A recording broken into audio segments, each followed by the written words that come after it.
Greetings, everyone. Okay, as you probably are aware, I have the Icom 7300 and I use the SDR control software, which is a purchased software. And not only does it control the radio from your computer, but it also supports various digital options such as FT8. So I've been playing around with FT8 a little bit, and it's interesting. What's nice about FT8 is the fact that you can have a challenged antenna, for example, using an indoor antenna, and still make contacts all over. Country, continents, things of that sort. And with low power, 5 watts. It's not designed for communication, but to make contacts, and also it gives you an idea of where the propagations are. But it has one more extra interesting feature. You can make contacts even though you cannot hear the station. It's in the noise. It's below the noise. Propagation obviously can be weak, and without FT8 you would say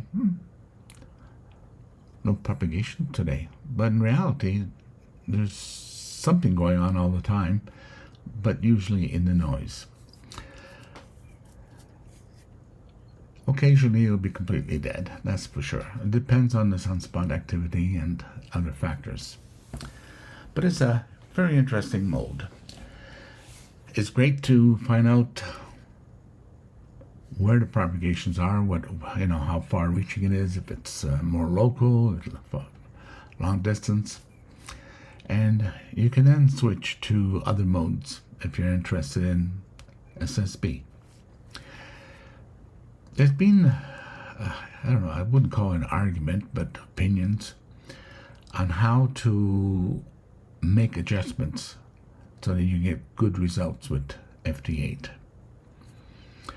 I just picked it up and played with it, tried different things, and then I occasionally will watch YouTube, and statements are being made, and I kind of said, well, wait a minute, that doesn't make sense with the current knowledge that I have, or my understanding of the equipment. So I started to look into it and see what's going on.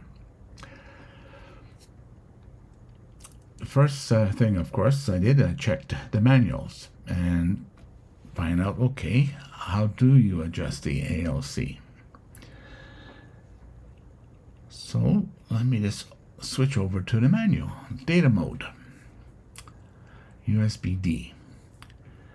When operating in SSB data mode, adjust the device output within the ALC zone. Okay, I'm just going to take a video. Oops. Okay, I guess it's good enough. And I'm just going to point out,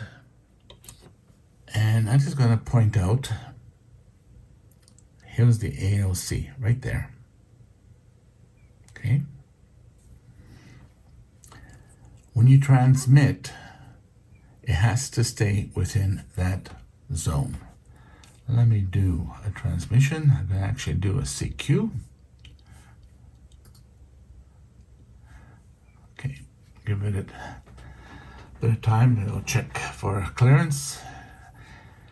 It checks every 15 seconds.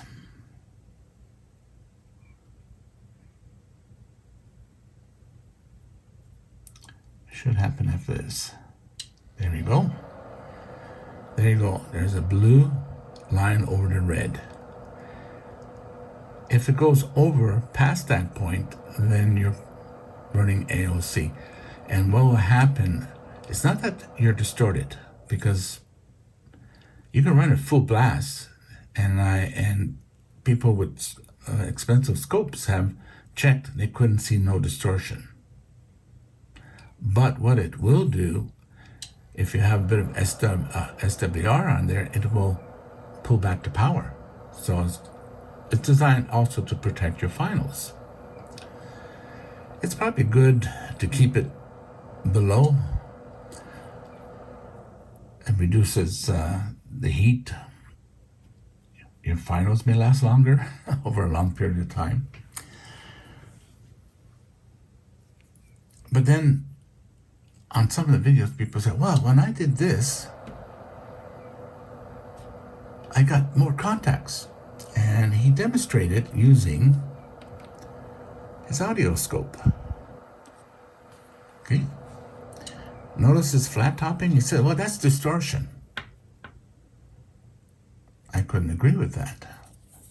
It's not distortion. It's just that the attenuation level is too low.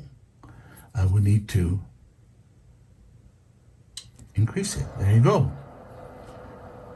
No distortion there.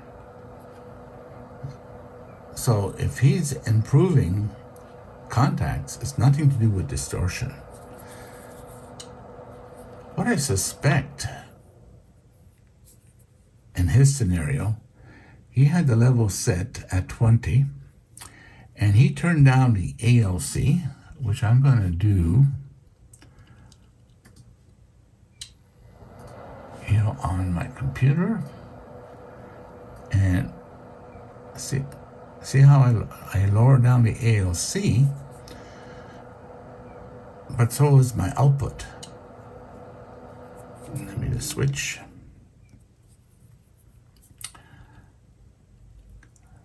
Okay, I'll send another CQ. The band is pretty quiet, and I'm offering a little bit to the side. There you go. My output is probably low, 5 watts or so, even though I had it set initially at 30. Through testing, and I'll use this here, 12%. I have success making contacts between 12% of my USB modulation level all the way to 50%. I kind of decided, okay, it doesn't seem to make much difference where I am in that range. Though I think 12% it's on the borderline. So basically, I will set this to about 38.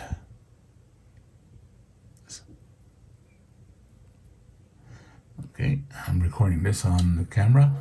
There you go, my ALC. I can go a little bit higher.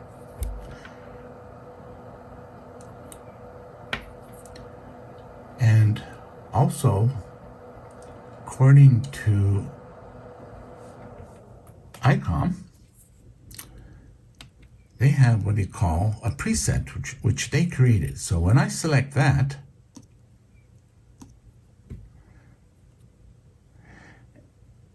and then I go back to what my modulation, it's set at 50%. So as far as Icom is concerned, 50% is the correct amount. So I never exceed 50%.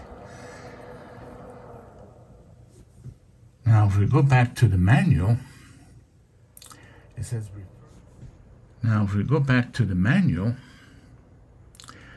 refer to the application software for communication details. Okay, let's see what the software programmer says right here. Watch. ALC level meter and adjust until ALC level decreases. Basically a little bit less than what Icom is saying. Let's take another close look. Okay, you can argue, yes, it drops. There's one more bar above it. So 50% will work. And I have no issues. So I'm just going to go back in here. I'm going to drop it back to about 40%. 30%, sometimes 38. Depends on the mood I'm in. Okay, let's see how that looks. Okay. And I have my full output. Just enough. I can go in a little bit less, about 38, and still, whatever wattage I said, whether it be 5 or 10 watts, that's what I'll get. So, I can't understand what other people are really saying about, you gotta set it so there's no ALC showing. In other words, it wouldn't be visible. And that would be about 12% modulation. Let me show you something else here. Oh, the monitor is on. I'm just going to turn up. Okay, just going to turn up some noise here. Let's wait till it transmits.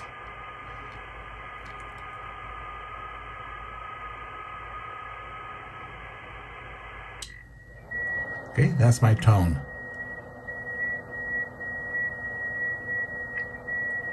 Scope, a good quality scope tells me there's no distortion.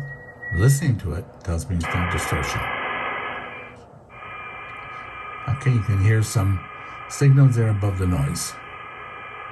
Those are very readable signals if I wanted to contact them. Oh, I guess on one of my connections, someone decided to contact me. And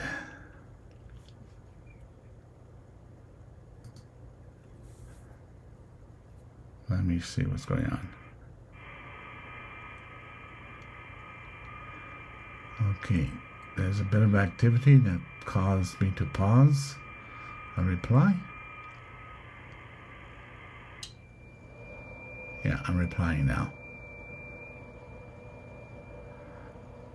Okay, just turning down the volume.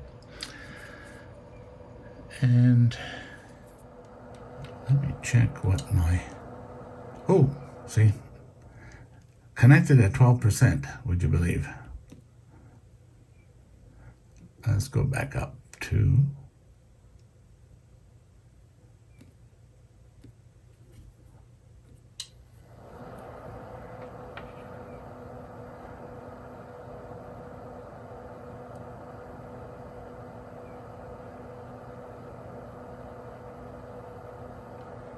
just waiting for the connection to finish.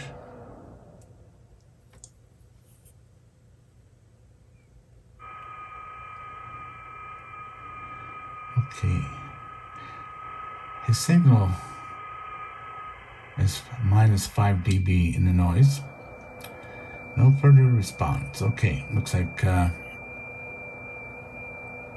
it faded out.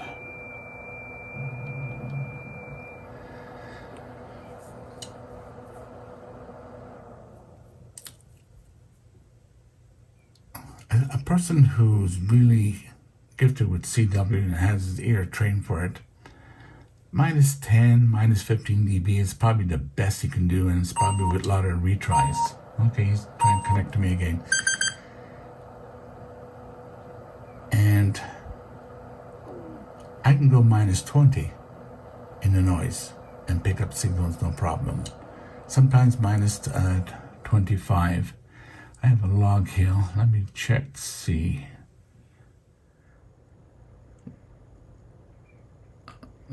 Okay, just minus 23. It's relative, but it gives you an idea just what type of noise signals. There's another program called, I think, JB Call FT8, where you can actually have little QSOs. Slow, but it works. So if it's someone you want to chat with and conditions are not the best, that's one way of doing it.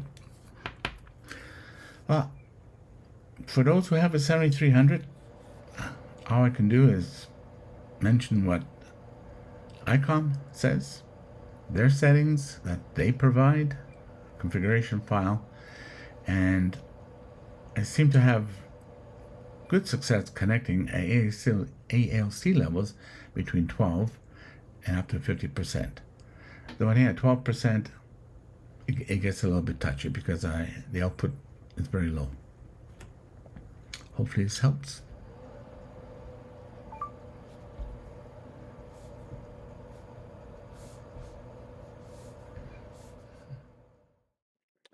We do have fellow subscribers that are ham radio operators, some with 705s and other radios.